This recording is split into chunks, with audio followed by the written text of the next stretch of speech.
¿no?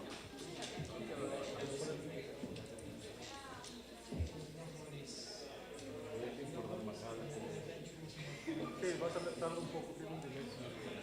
Y esto.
Buenas noches a todos. So good evening, everyone. I know we're a little bit behind schedule, but we'll start briefly. And thank you very much for all being here and just coming with us to this presentation. I hope you really enjoy it, and I hope everybody arrives soon enough so we can start. So thank you very much.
Good evening, everybody. Welcome to the Mexican Institute. Thank you for coming. Thank you for joining us tonight. Today, an extraordinary group of undergraduate students will present their valuable contribution to the study of the bilateral relation between Mexico and the United States. But first, Ambassador Ana Luisa Fajer, Deputy Chief of Mission at the Embassy of Mexico, who has mentored them throughout this year and has motivated them to think out of the box, will share her remarks. Ambassador, please.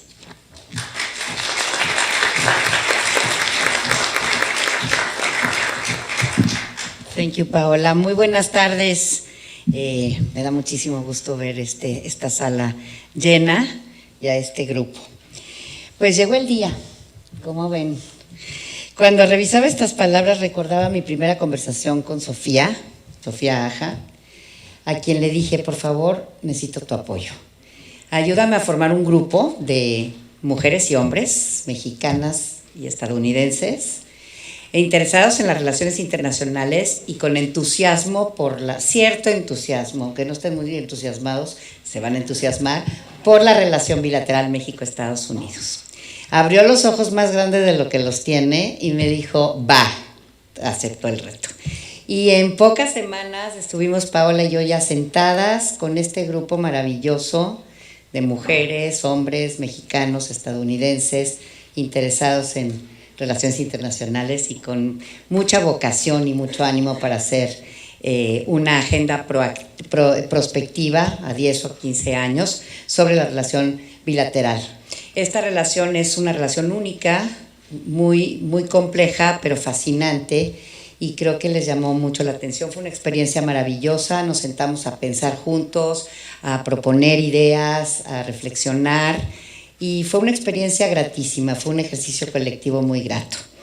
La Embajada llevó a cabo durante este año actividades diversas para celebrar el bicentenario del establecimiento de nuestras relaciones diplomáticas entre México y Estados Unidos. Y qué mejor que concluir esta celebración hoy en esta maravillosa casa en donde estamos, que fue la Embajada, la residencia de embajadores y el Consulado de México. Y que hoy es el Instituto Cultural Mexicano que dirige Ixnic Iruegas, que aquí está, y a quien le agradezco muchísimo su apoyo para que esto sucediera. Al igual que a mi equipo de la Jefatura de Cancillería, Paola sobre todo, y a Humberto, a Ana, a todo mi equipo y a los jefes de sección que aquí nos acompañan. De Youth 10, yo les puse el nombre, Youth 10, el grupo de los jóvenes 10, los 10 jóvenes. So the Y10 or Youth 10, this group of students worked really hard. Fast forward one whole year and we are wrapping up these activities with a sneak peek into the future. And there is no better way to look ahead than through their eyes and minds. It was not easy task at all. Month after month, Sofía Aja, Oliver Arandia, Daniel Domsky, Diego Folio, Fátima García, Sofía Guerra, Henry Hurst, Abigail Sherwood, Stephanie Simek, and Daniela Tinejero worked tirelessly to identify those key issues that will be relevant for Mexico and the United States in the next 10 to 15 years. But above all, their diligent efforts were directed towards formulating concrete and innovative strategies, fostering a collaborative advancement of shared objectives, favoring both societies, and in certain instances, contributing to the broader well-being of the North American region. La propuesta de agenda prospectiva desde una visión joven incluye temas fundamentales para la relación bilateral que dan cuenta de su multidimensionalidad, dinamismo e intensidad, género, migración, comercio, salud, educación, derechos laborales, transporte, derechos humanos, democracia, acceso a la información, protección cultural y desarrollo sostenible. Desde la perspectiva de las y los autores, los denominadores comunes en todos estos aspectos son la promoción de un diálogo permanente, el fortalecimiento de la colaboración en todos los niveles y el incremento del intercambio de información entre las autoridades y sociedades de ambos países. Y tienen toda la razón, ya que sin estos elementos esenciales resulta imposible avanzar en una relación tan profunda, tan abundante en temas y alcanzar objetivos mutuamente beneficiosos. But let's hand the mic over to them to provide an overview of their work, shedding light on their motivations, the rationale behind the document structure, their principal proposals, and their prospective outlook for this notably significant relationship. It's worth noting that this relationship frequently extends to our esteemed neighbor, ally, and partner, Canada, underscoring the aspiration for a more integrated and united North America. We all do have a North American DNA, at least the group that is gathered today here. Personally, I'm a firm supporter of young people. I believe that their passion, action, drive, and out-of-the-box thinking should nudge the more experienced crowd to bring in some fresh, game-changing ideas. And you know what? This project is a perfect example of that. Los jóvenes no son el futuro de México, son el presente de México y de Estados Unidos. Por ello, estoy segura de que la agenda que armaron va a inspirar a más jóvenes talentosos como ustedes a meterse de lleno en el estudio de esta relación tan vital, compleja y apasionante. Cada uno de ustedes tiene el potencial de contribuir significativamente al entendimiento mutuo y al fortalecimiento de los lazos entre nuestras naciones. También estoy convencida de que va a ser un punto de referencia y de que va a abrir nuevas colaboraciones con académicos, con investigadores y especialistas que se dedican a estudiar la relación entre México y Estados Unidos, muchos de los cuales nos acompañan hoy y a quienes invito a colaborar con los jóvenes, ya que ellos son fuente de una perspectiva necesaria para el desarrollo sostenible de nuestros países. Abramos las puertas a nuevos espacios de investigación y análisis que enriquezcan nuestro entendimiento colectivo de esta relación bilateral. Y por último, estoy convencidísima de que tener una mentora o un mentor millennial es una gran idea. Muchas felicidades y muchas gracias por su esfuerzo. Estoy segura que sus padres y madres, mentores y profesores estarán muy orgullosos de este grupo. Muchas gracias.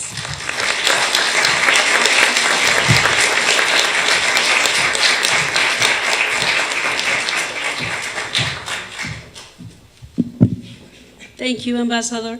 Now I would like to introduce to you the Y10, as Ambassador Fajer likes to call them. First, we have Sofía Aja, who will provide an overview of the project. She is majoring in international studies at American University and has a profound interest in how global health and environmental sustainability bring a dynamic perspective to international affairs. Well, hello everyone, I am Sofía. And, well, good afternoon to all of you, distinguished guests, colleagues, and friends who join us in this celebration. I am excited and honored to address you as we commemorate the 2 centuries of our relationship that has been and continues to be essential to the history and development of our 2 nations, Mexico and the United States. Today, we not only celebrate the past, but we also look towards the future with a firm determination to build upon the solid foundations that have united us over the years. This historic moment that provides us with the opportunity to reflect and share the achievements, but more importantly, to commit to shaping an even more prosperous future together. Today, we're here to present the agenda that we have worked on for close to a year, our shared vision, a youth agenda for Mexico-U.S. relations. It has been a project that left me completely amazed.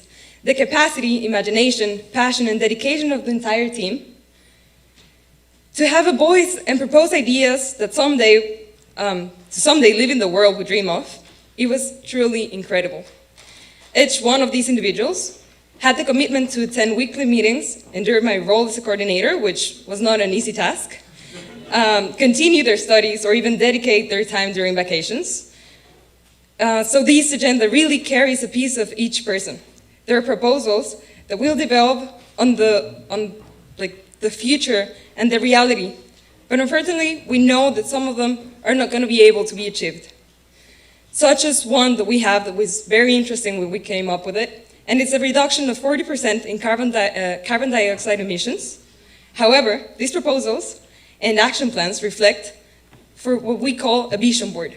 This is part of the future we envision, and we hope this book serves as a guide for the continuing work between Mexico and the United States. This journey towards the future, we propose an ambition and shared vision. It's not just about strengthening our bilateral relation, but actively contributing to build a better planet for everyone. We envision an alliance based on cooperation, communication, and mutual understanding, essential elements to face global challenges and seize the opportunities before us. In these moments of reflection and celebration, I want to express my sincere gratitude to each member of the team. They have worked tirelessly, contributing not only to the dedication and effort, but also innovative ideas, bold proposals, ambition beyond the conventionals. They present the new generation willing to go out to the world and to turn the change into a reality. I would like to share, as Ambassador Annalisa Fajer said, how this began. So it was all just a call in one afternoon. I was actually watching a movie, It was just a regular afternoon in the week. And she called me and said that she wanted to do this project for the 200 years for the bilateral relation. And I didn't know what to expect at the beginning, but I got an adrenaline rush because those who know me know that projects really get me excited. And I started thinking about faces and names and people who would actually leave a part of their lives just written in these words for the agenda. And through the project, and with this project actually, I realized that what is in style is not the movies or what I was watching. What is in style is doing good, is working for our alliance, being passionate about the bilateral agenda, finding ways to propose a new future. It's in style to imagine what we want to become and what we want to work for. It's cool to be part of the change. You are cool when you dedicate your life and your time fighting to do something for what you truly believe in. You're the coolest when you stand and do actually what you're passionate about and when you work for this vision. Finally, I would like to express my deep gratitude to the Deputy Chief of Mission, Ana Luisa Fajer, and to Paola Riveros, who have worked with us along the way. And their inspiring leadership has guided us along every single step. We're very excited to continue collaborating under their wise mentorship. And I cannot overlook the importance of recognizing the Embassy of Mexico and thanking them, because their continued support to the project has been crucial today. So we want to present this book to all of the members, to the embassy. I know we're going to just deliver to some of them, but we really think this should be a guide for everyone who's working on the bilateral relation, and we want to be not only a guide and not only words in a book, but actually a part of the change, and we want to walk into a room and say that we are making the change right now. So I'll leave it to the coolest guys and to the coolest students, because it's all their work. Thank you.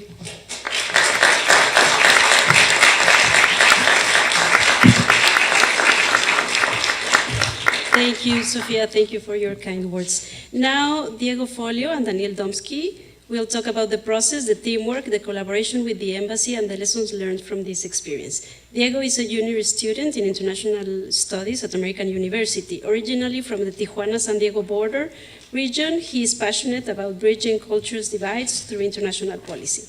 Daniel is majoring in international studies and economics at American University as well. He's interested in creating economic opportunities through effective international public policy.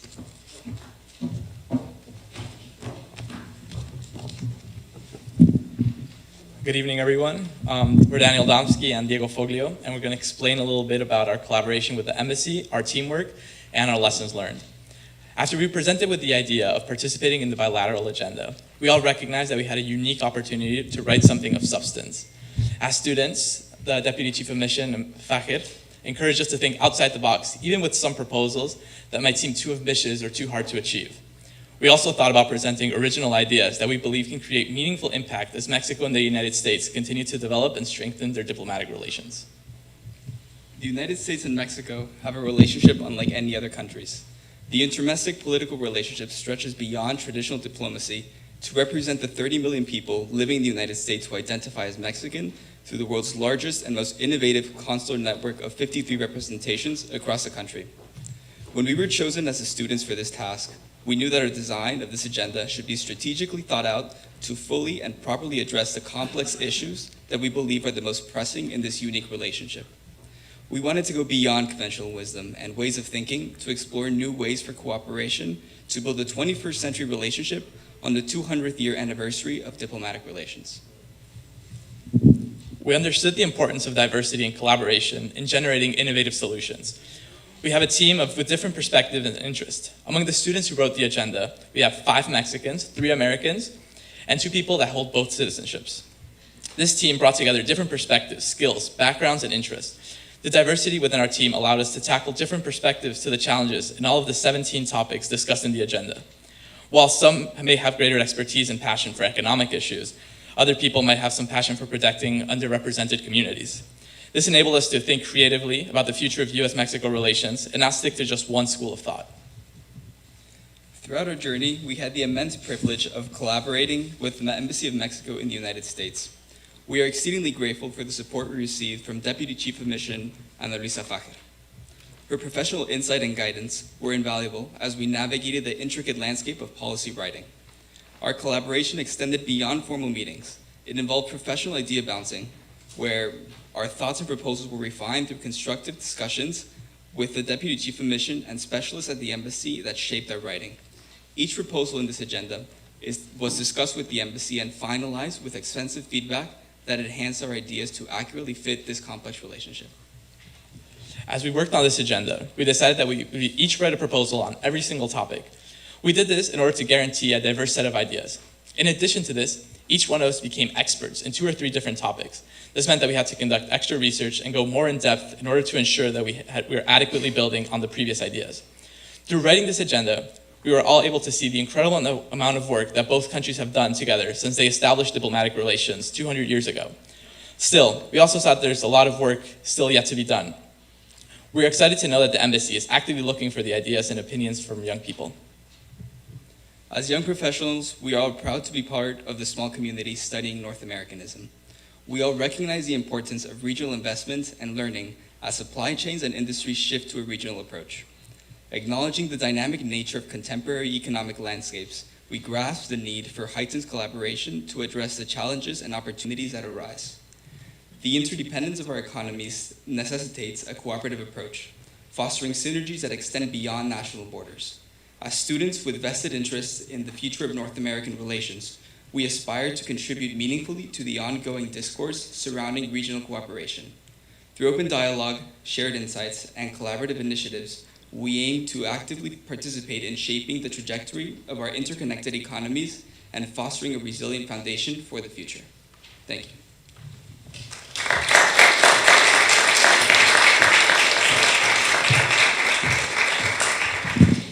Thank you, Diego and Daniel.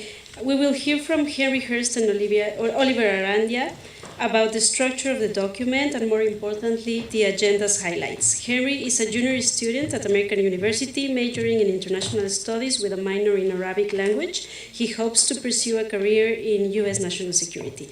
Oliver is a junior student at the American University as well, majoring in political law and business administration. He's interested in pursuing a career in policy process. Good evening, everyone. My name is Oliver Arandia, this is Henry Hurst, and we would like to explain how the project came to what it is now today. This agenda consists of 17 different topics and 165 proposals that are inspired by the 17 sustainable goals proposed by the United Nations in the Sustainable Development Conference in 2012, as a response to the rising challenges about environmental, food, water security, and development. When writing the agenda, we inspired the framework of the sustainable goals to form what we will become our project. Firstly, we believe it was necessary to introduce ourselves in and about the author section, where we introduce our interests and passions. Right after introductions of the authors, we included our missions to demonstrate what we do to improve an already great relationship. With our mission, we want to challenge society to become the best version of itself, and for our nation's relationships by promoting intergenerational dialogue that will lead both nations into an era of innovation in policymaking and social integration. In terms of the majority of our pages, there are topics. As previously mentioned by my friend Oliver, the topics are all based on the UN's Sustainable Development Goals. But what really ended up shaping our topics were the lessons that we learned along the way. This bilateral agenda was a living document. It evolved every week that we met. Our final product was the result of months of learning. We learned what subjects needed multiple topics and what subjects maybe could be addressed in a couple of proposals. Our final 17 topics are the culmination of hundreds of self-taught lessons. Each topic begins with an introduction, a summary of the issue at hand, and steps that may have already been taken to address it. We believed it to be crucial to understand the history of an issue before one seeks to address it. We believed it to be crucial as well to understand the complexities, the shortfalls, and the conflicts of international institutions. And while they are difficult to summarize in a handful of paragraphs, we felt it necessary that every consideration be given to the background of an issue. The core of this agenda is formed by our proposals. Each proposal involves 3 parts: a subject, which was a challenge that we felt needed to be addressed; an objective, what we sought to accomplish with the proposal; and an action plan, which was how we thought that an objective could be reached. The challenges that North America faces are multifaceted and complex. Each requires a detail-oriented approach. Furthermore, we wanted to address all types of challenges, the macro and micro challenges that North America must really tackle. While there are larger goals, such as maybe the security of North America, it has many smaller challenges, such as cybersecurity or weapons trafficking. The proposals are each tailored to address these smaller issues, providing a holistic response which we believe to be very effective. The proposal format also allowed us to accomplish our primary goal, providing our perspective as youth. We were able to think outside of the box, using proposals as a vehicle for creative, innovative approaches to long-standing challenges. Following the proposals, we decided to create a compendium to collect the actions and proposals across the agenda to shine the spotlights on groups that have been misrepresented and marginalized under the current conditions. The compendium demonstrates that in order to continue to develop as a society, the gaps that separates all several types of people should be closed in any certain way. We would love to reinforce the ties that bind the two nations together. We know that the actions that must be taken to achieve equality are challenging. But by accepting each other's differences, we can come to learn and understand the different struggles that each other faces. As a result, we will be able to connect in ways that no generation has done before. We will not only benefit our generations, but future generations will benefit from the process we made today. The agenda is structured in this manner to give each topic the time to expand on the action plan and convey the message of how the actions in the agenda will come. We can come closer to achieving the objectives set by the bilateral agenda. Thanks.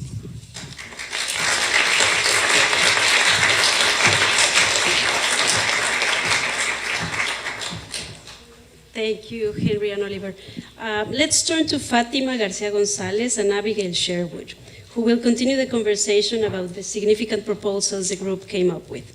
Fatima is a senior student from Mexico City, double majoring in international studies and film and media arts at American University. She currently uses the intersection between the art of the film, and sociopolitical issues to create impact and document the wonders of our world.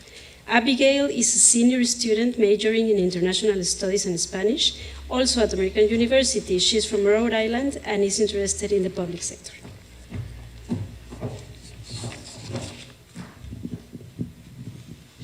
Good evening, everybody. It's really a pleasure to be with everybody tonight. We are Abigail and Fatima, and now that Henry and Oliver have given us a better idea of what the structure of our agenda is, we would like to share with you some of its contents. Deputy Chief of Mission Fajer chose university students to write this agenda for multiple reasons, but part of that is to put a focus on our fresh ideas and our youth perspectives. And because of that, we were really encouraged to think outside of the box. And with that, we would like to share a few highlights of these proposals so you can get an idea of the types of things we have envisioned. Just like Abigail said, we thought it would be helpful for you to, for us to talk about some of these proposals so that you can relate more to them and understand why we're so passionate about this project. The first proposal I want to talk about falls under the topic of education.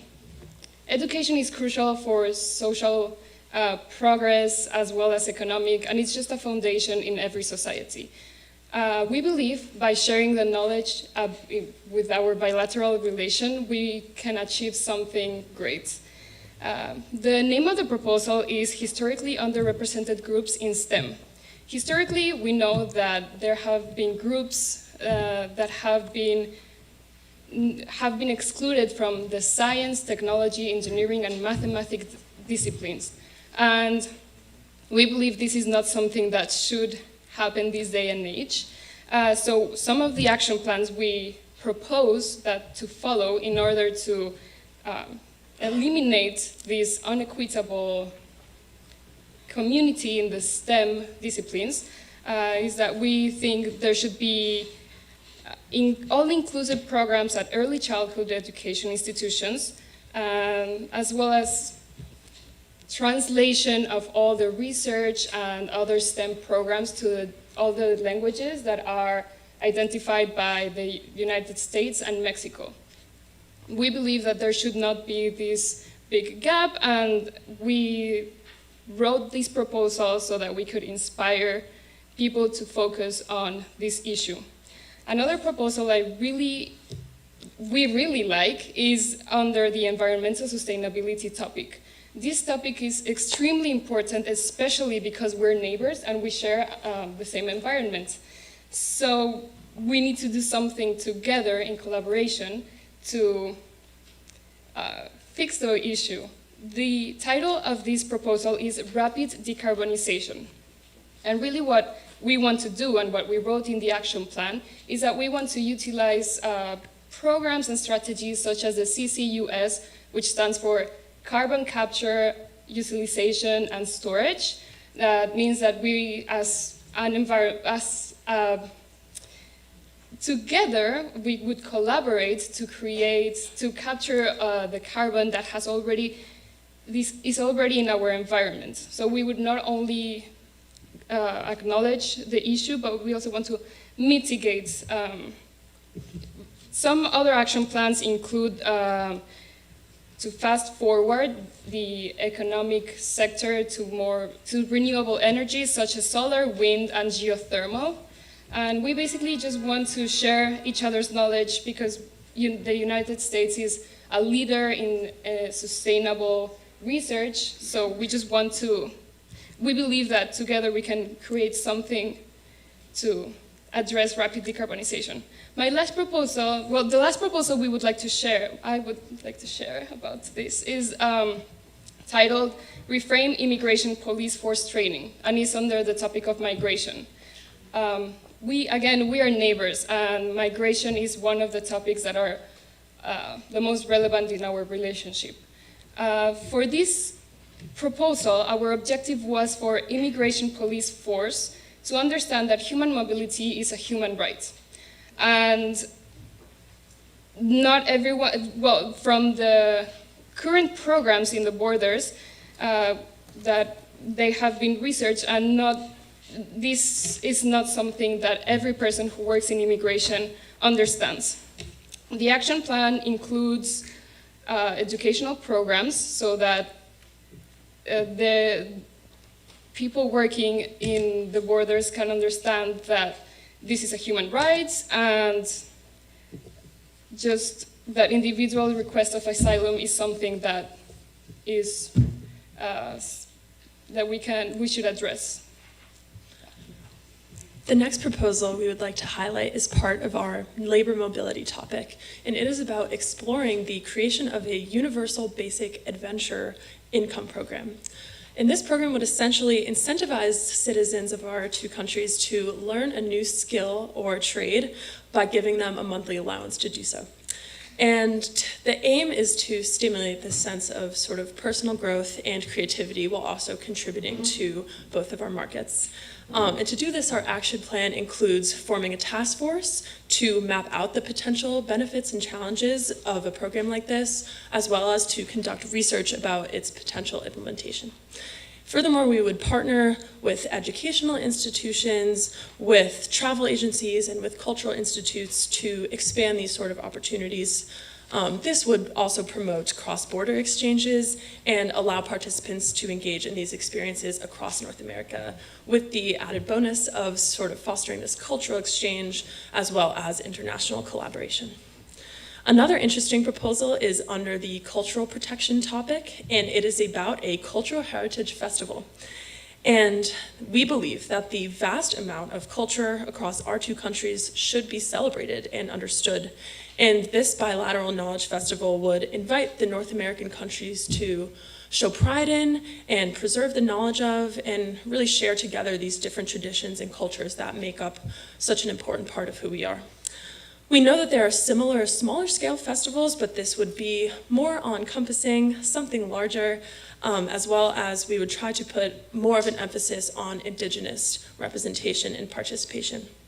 To do this, our action plan includes creating a designated committee who would organize partnerships as well as funding and exhibitions. Additionally, collaborating with existing organizations and groups who already do this work. But above all, to ensure that the priorities of who and what gets highlighted in this festival are both equitable and inclusive. Finally, one of our most outside of the box proposals is one under our sustainable development topic, and this is about a carbon neutral town twinning partnership. And essentially, urban spaces in the US and Mexico that have similar sustainable development challenges would be paired up, and with this we would propose to create strong relationships between the government officials, the researchers, as well as the private sector to support each other, and that would look like sharing best practices, ensuring social and environmental accountability, and the cities would ultimately be able to grow together through this shared knowledge and bilateral partnership, and they would be incentivized to participate in this through financial stimulus, this bilateral support that we are setting up, and also just the revitalization of the infrastructure to put more of a focus on sustainability. And hopefully those urban spaces would ultimately become a model for what other cities across North America can look like. These are just some of the proposals that show our forward thinking approach that Chief Deputy of Mission Fajer and Paola encouraged us to write down in order to inspire. And what we hope is that through this collaboration and our shared knowledge between the two countries, it will become the reality of our shared future. Thank you.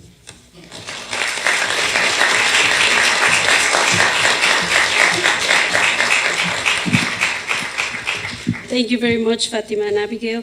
Now we have Daniela Tinajero Ortiz and Sofia Guerra Oropesa, who will share their view about what's next after this agenda. Daniela is studying her major in political science and global studies at the University of the District of Columbia. She is motivated by a deep passion for gender justice and healthcare equity. Sofia is a sociology master's student at American University. She has a passion for research and aspires to research migration studies.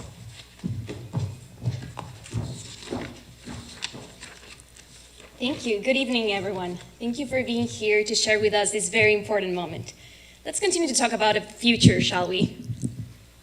So getting not only one, but a wide variety of answers to the question, what's next? It's why this project was created in the first place. So as you have heard from my partners, we have engaged in hours and hours of balancing advocacy, reflection, and inquiry, and also collaborated in creative ways to present to you today our vision of the bright future for the Mexico-US partnership. Today, our agenda is finished. We did it. But we don't want this project to come to an end. This is not the end. We want to hear from you. What do you think? Did we get it right? Is there anything that's missing?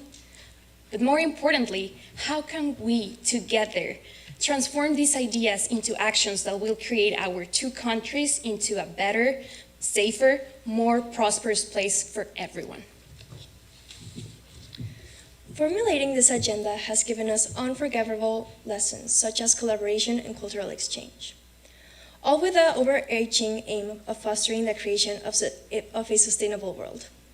Through crafting this agenda, we have come to appreciate the significance of group work while embracing diverse cultural perspectives and collectively envisioning solutions that transcend throughout nations. The experience has not only enriched our understanding of global interconnections, but has also introduced us to a profound commitment to contributing meaningfully to the establishment of the Sustainable Development Goals. The lessons we learned by collaborating as a team inspired us to create an environment where there is not only a cultural exchange, but also a space for the youth and former generations to exchange ideas and collaborate as one. To work on projects that transcend through borders and through generations. This will enhance the learning experience and build bridges of understandings that will last a lifetime. We want this agenda to be an intergenerational reflection of the global promise of leaving no one behind, a commitment that our two countries made almost a decade ago when they adopted the UN 2030 Agenda. This generation believes in it too, with all our heart. And we don't want, or sometimes we cannot afford, to wait for the future to come to give our perspective on what issues that are very important should be considered by national priorities.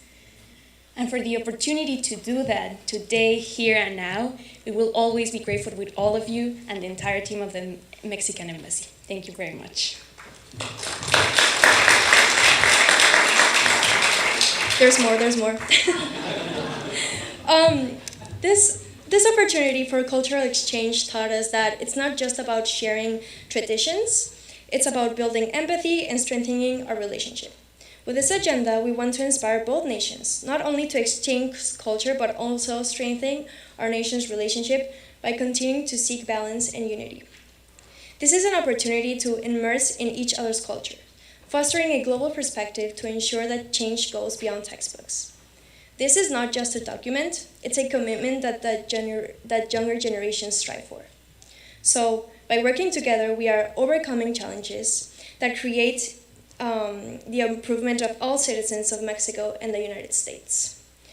We want to inspire the transformation of these ideas into tangible projects, policies, and collaborations that would shape the future that we all envision. We wrote every of the proposals for them to be inclusive, culturally aware, and focus on the creation of equity, and therefore to advocate for the continuation of the inclusion and promotion of diverse voices and ideas in this ever-evolving conversation that the Embassy of Mexico has empowered with the support for this project. Therefore, we encourage every one of you to go through the whole document, get to the topic that makes you more passionate, then go to one that you wouldn't pick as your first choice. And please go to the last part of it when we have created a list of all the proposals that we have written for the empowerment of historically underrepresented groups. We envision this document as a resource for diplomats, political decision makers, researchers, scholars, students, to refer to and feel inspired by when creating, influencing, or supporting transformative public policy. We are confident now that our vision is in the best possible hands. We believe not only in the possibility, but in the reality of a better future for all of us. Lastly, today, we gather not just to acknowledge the achievements of the bilateral agenda, but to express our deepest gratitude and appreciation for each and one of you. In this short moment, we reflect upon the collective impact of your dedication, passion, and tireless efforts that have inspired us to keep building this bilateral relationship. We want to recognize that behind every proposal is an inspiration from all the work that has been done with a collaboration and commitment. Every diplomat, teacher, third party, student, friends, and even family members have inspired us to build this agenda from a unique and integral role in shaping the narrative of this shared vision. Once again, we want to give a special acknowledgement to the Mexican Embassy and to the Embajador Fajer for supporting us with a space where we could use our creativity to formulate this shared future. Thank you again for making this possible. Thank you.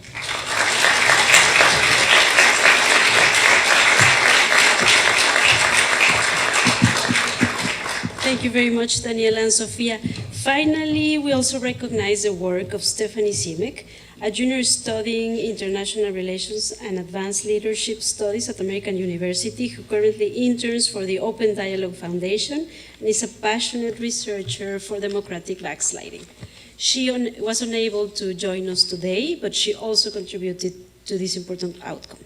Thank you all for your interventions. As you can see, they did an amazing job throughout the year. Congratulations.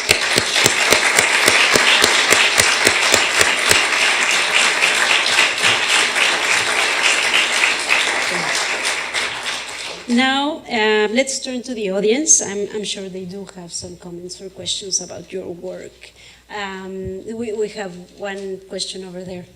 Anna, please. Hi, thank you very much. Well, thank you very much, all of you. It was very interesting to see all of your proposals covering different topics that are very essential for our bilateral relationship. And one of the topics that I feel more passionate about is migration, and as one of you mentioned, and my question is related to that. So my question is, how can young leaders actively contribute to the development of gender-inclusive migration policies? within the framework proposed, ensuring that the specific needs and challenges of diverse groups such as LGBTQ individuals and other gender minorities are recognized and addressed. Thank you. Who would like to answer that? I'll be honored to answer Okay. the question. Thank you very much. That was one of the topics that we wanted to address when we were both talking about immigration and human rights as issues that cannot be discussed separately. So what I would say for young leaders in this room and around the world that we can do is continue on learning. Continue asking and challenging and asking why standards many times are the ones creating this inequality between us. And migration is not the exception. Also, I will encourage them to continue with the conversations that other generations started, other people that also cared about equity and justice, and expand them. Forward diversify those conversations. And never feel like you're young or not old enough to care about justice and equality, because you can definitely change the way these things are done. Thank you. Thank you. Anyone else has a? Over there, yep. They'll bring the mic to you. Hi, muy buenas noches. Good evening, everyone. My name is Roger Reyes. I'm an intercultural and international communications major at American University. As a future public diplomacy officer for the United States government, I really enjoyed reading. I read through the first 6 sections. It was very well done in terms of the incorporation of the DEIA and education aspect. My question to you lies in terms of expediency of your proposed initiatives. In terms of what priority do you find is going to be the one that needs to be effectuated the fastest according to your findings? Which one would be the first one that you would like to see accomplished first? I can answer that. I believe there are 2 specific topics that come to mind for that question. I believe it is migration and environmental sustainability, the 2 most pressing issues, because one is happening right now, and if we don't do the action plans that are proposed in this topic of environmental sustainability, then it will be too late. All of our proposals are inspired by the United Nations Sustainable Development Goals, and they also have environmental sustainability and migration as 2 of the most pressing issues. And a little bit more about migration. We all know that since the United States and Mexico are neighbors, this is a topic that needs to be a priority today and always. Oh, and kind of building a little bit on top of that, I think education, what we mentioned in education, is also really important to consider, because at the basis of everything that we're proposing, and at the basis of like anything that we want to do in the future, education is at the center for it, because we can't do and create proposals if we don't have like an educational basis for it. Similar to what Deputy Chief of Mission Fahad was saying, that yes, while we might be the future, we are also the present. So it's important for us to also be part of these spaces in order to have everything that we want to get done. We are, like, our generation will be the ones that are going to be affected by all these sustainability issues and climate change in the future. So I think it's important to recognize that we have a stake in this, and to be in these spaces where these decisions are made is also really important. And education, it starts with education. Thank you. Anybody else would have a question? Sergio? Sorry. Yes, please go ahead. Go ahead, please.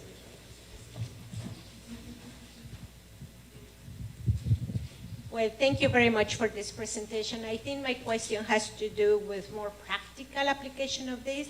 Did you consider, or perhaps the government representatives, start with the practical part of actually creating collaborations, memos of understandings, and agreements between institutions both in the United States and Mexico? One of the topics that I have been dedicating my life is access, language access in this country.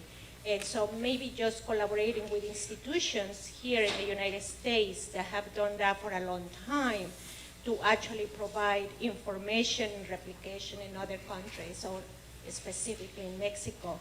but doing it from your perspective, not from those of us that, in a way, we're tired of fighting for it, but actually perhaps start a new cohort with students in the United States that can go to Mexico like you did. So did you explore that? Is the government supporting that possibility of further this wonderful project?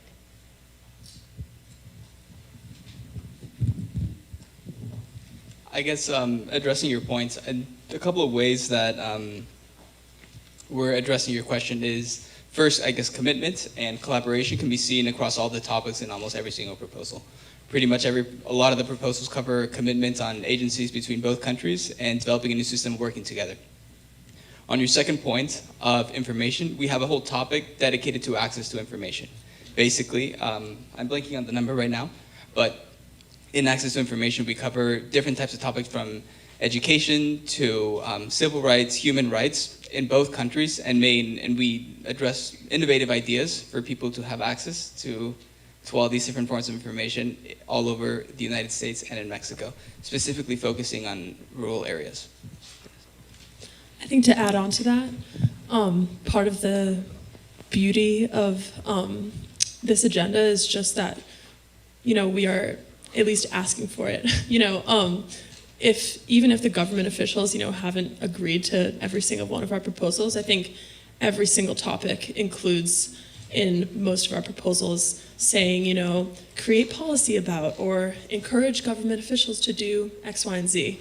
And even if, not all of that is even possible or they haven't agreed to it all, I think at least creating and establishing a sort of voice for it and asking for it is, the first step to making any sort of change. There has to be, want for it. So I think that also was a main purpose of our agenda, was to say, we're the next generation. These are the types of things we're planning to do, and these are the things that we prioritize and want. So I think at least just putting that into the heads of the people who are, already in charge, I think is a good start. Thank you. Sergio, ahora sí. Hello, good evening, everyone. Congratulations to each and every one of you. I think it's a great project. Congratulations, Ambassador Fajer. I think it's amazing.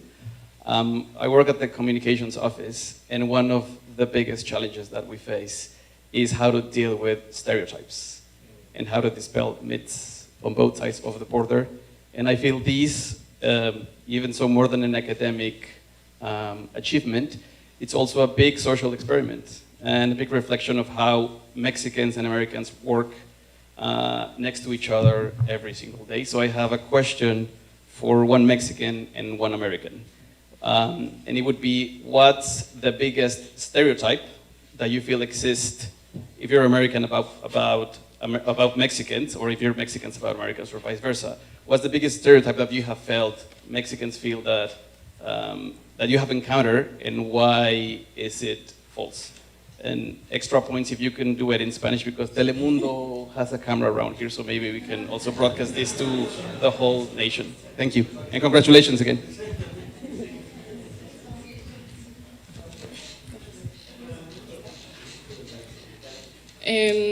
Bueno, puedo hablar en español para Telemundo y... ¿Por allá? ¿Por allá? Ah, no. Creo que un estereotipo, uno de los más grandes, es que no se puede hablar con el otro país. Esto es absolutamente una mentira, porque considero que por lo menos nosotros hemos podido colaborar muy bien. Y otra de las cosas que me vino a la mente es que puede ser que Estados Unidos o los estadounidenses piensen que algunos temas son más importantes que otros, pero aquí nosotros supimos cuáles son los temas en los cuales nos queríamos enfocar, y aunque algunos estábamos más interesados en unos y otros en otros, todos estamos de acuerdo de que los temas que incluimos en esta agenda son los que se tienen que tomar en cuenta para los dos países y para que nuestra relación continúe otros 200 años. Una cosa que también me gustaría agregar en ese tema es una cosa que vemos mucho aquí en los Estados Unidos, especialmente en la política, ahorita en una campaña electoral, pero la asociación de toda Latinoamérica o de muchos otros países en Latinoamérica con México. y los efectos que eso tiene en la política en los Estados Unidos, de los mexicanos representando a nuestro país aquí en los Estados Unidos y también de las personas mexicanas viviendo en los Estados Unidos.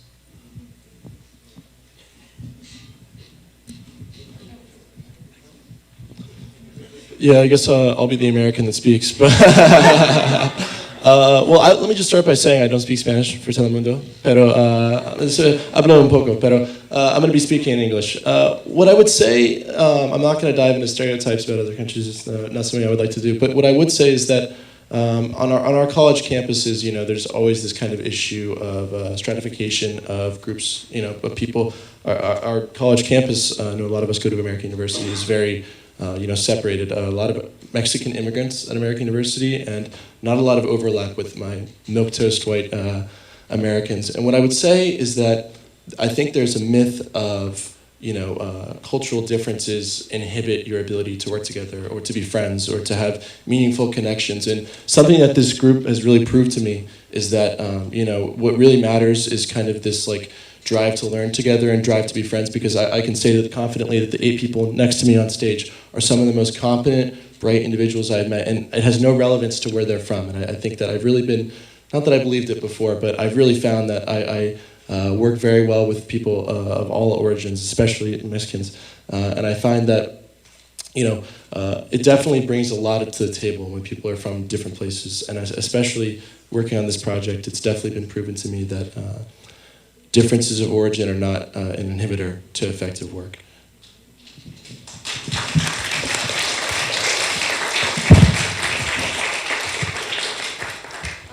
Good evening. Sorry, one more question. My name is Dulce Maria Lara. I'm a senior at American University studying public relations and international relations too as well. And my question is, next year is election year for the United States and Mexico. And I was wondering, in relation to the agenda, which of the proposals do you think is the most important to prioritize for next year's both elections?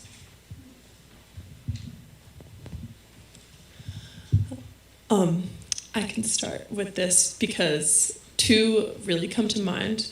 One, we've already mentioned, access to information. I think that is imperative in an election, I mean, always, but to be able to make an informed decision should be a basic right. It shouldn't be something that you have to identify a certain way or you fit a certain identity to be able to make.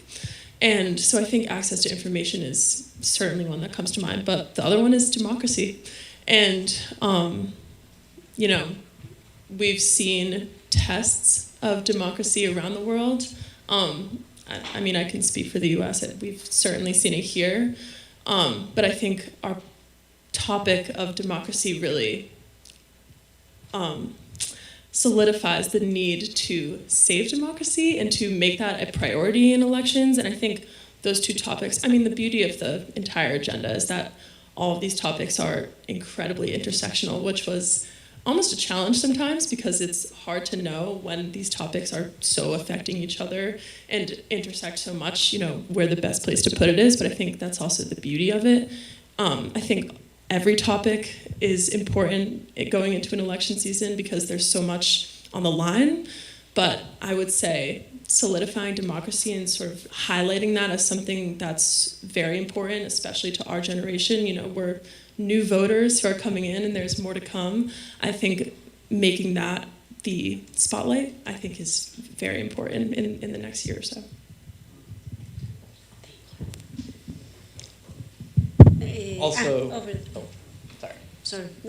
Also in the agenda we have a whole democracy chapter, and within it it's kind of what we've talked about this entire time about ensuring a diversity of voices.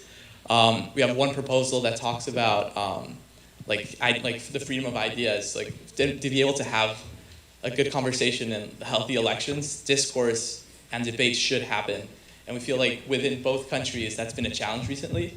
So I think the one thing that I would change that we have here in this proposal would be that to have some debate and to have healthy debate so that we can work together to reach some sort of shared future. Yes, if I might add up to what Daniel said. We are encouraging every leader who reads this agenda to avoid the echo chamber effect. Like, if you are in a conversation where all perspectives sound the same, challenge it, change the narrative, include someone who will disagree with you, and then get to a consensus. And that, I think, is very important also for this topic. Thank you for your question. We have one here, yeah. Yeah, thank you. Really excellent agenda, great discussion tonight. It strikes me that we're sort of at an inflection point in the world, right? COP28 just happened in the UAE. Things are happening. You've already mentioned that we've got a very critical election coming up in the United States as well as in Mexico. Have you thought about, as a group, a forcing function? That is, how do we ensure that this message that you are delivering tonight can become part of the narrative throughout this election cycle, because it'll be critical for the two leaders who are going to assume office next year or in January of 24, right, that we get this right.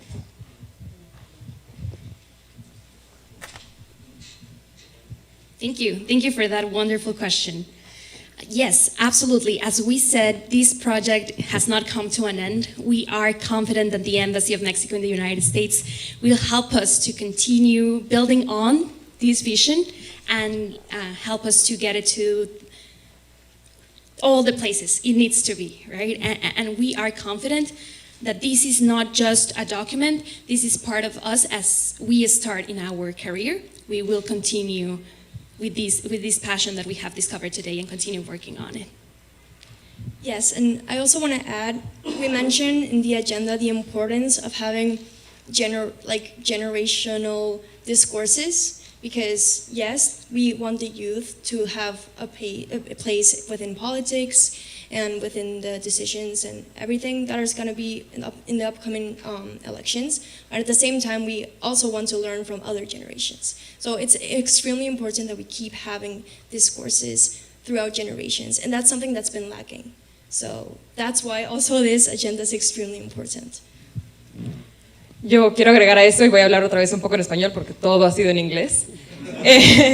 Pero sí, también creo que este proyecto es algo trascendental, igual que la relación.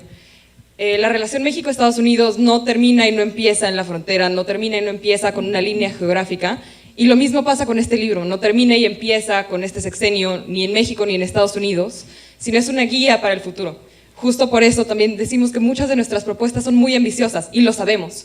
Porque sabemos que tal vez no las podemos cumplir hoy, tal vez no las podemos cumplir con las personas que están ahorita como tomadores de decisiones, pero sí creemos que nosotros podemos ser parte de ese cambio. También creemos que esto va a servir como una guía para todos ustedes, incluso, para saber cómo podemos ver el futuro, cómo podemos atacar estos problemas, cómo podemos incluso imaginar un futuro en el que sí de verdad podamos crear un cambio y en el cual estemos completamente felices, o por lo menos tengamos una imagen de algo que nos haga sentir orgullosos. A nosotros nos hace sentir muy orgullosos esta agenda bilateral, porque son cosas en las que verdaderamente creemos, y por eso verdaderamente creemos que sí se puede cumplir. Verdaderamente creemos que no solo es de un término, y creemos que así como nosotros vamos a ser tomadores de decisiones y vamos a tener esto en mente, la gente hoy en día y los que van a tomar posesión de las oficinas presidenciales el siguiente año también puedan utilizarlo como una guía hacia el futuro.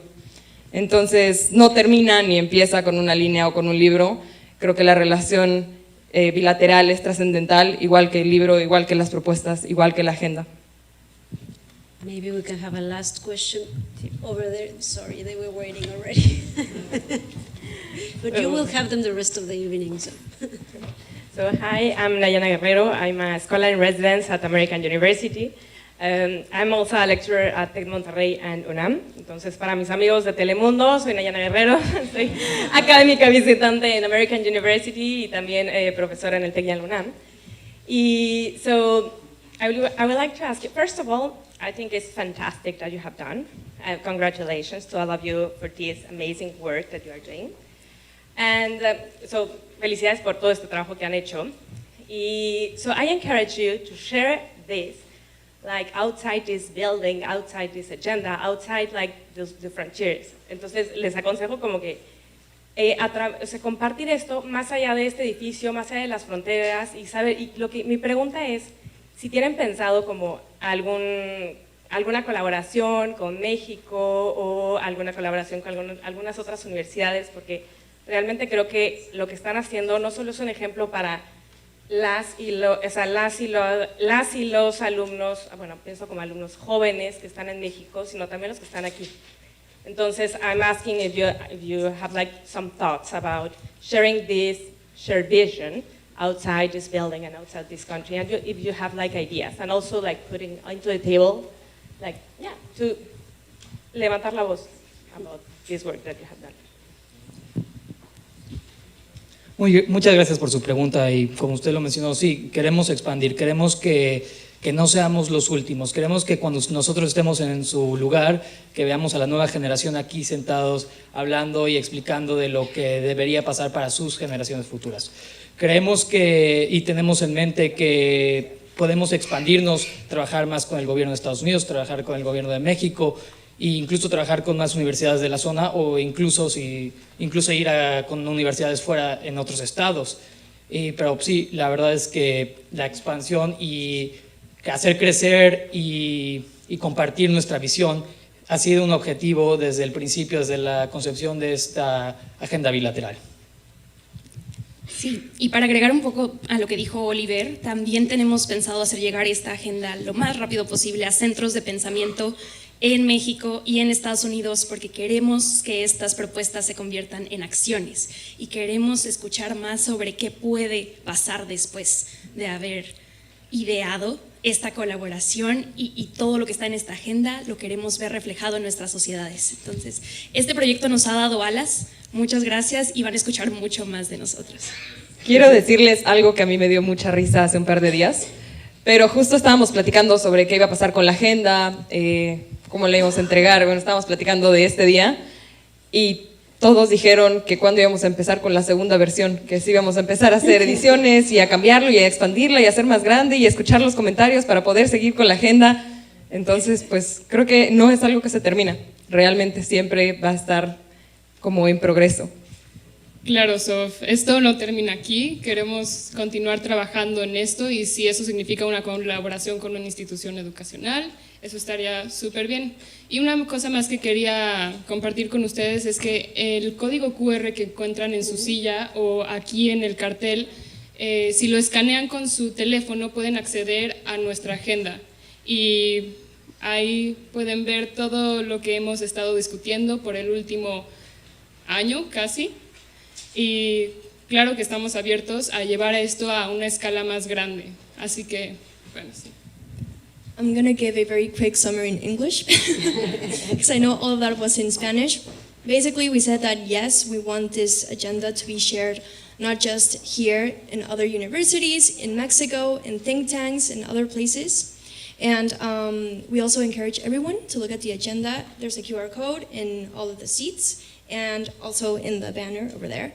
And yeah, we think that, like Oliver said, once we are the ones in higher ranks, we want to see a new generation sitting down and seeing their vision. So we think it's extremely important that this continues to happen. So yeah, that was the summary.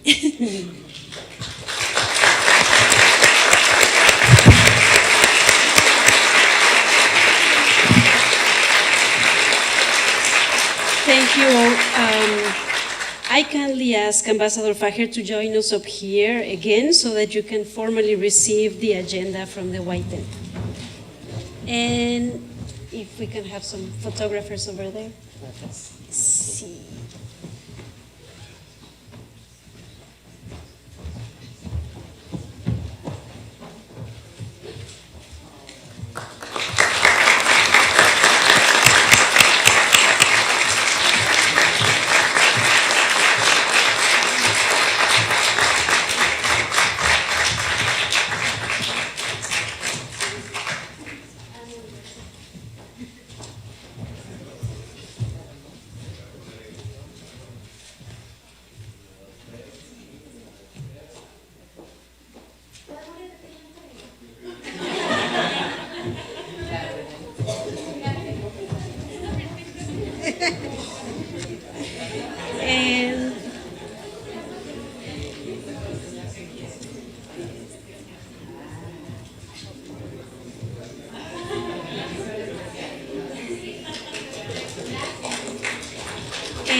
Now, and this will be the final.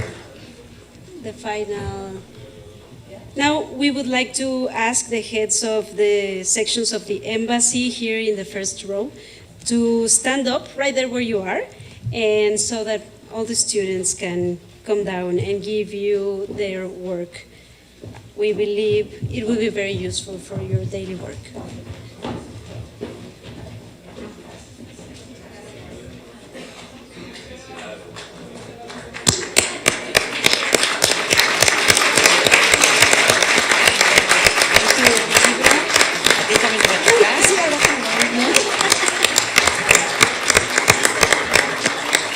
Thank you very much. Enjoy the rest of your evening. We do have some drinks and food on the other room. Thank you. No te pelaron, ¿verdad? Mucho.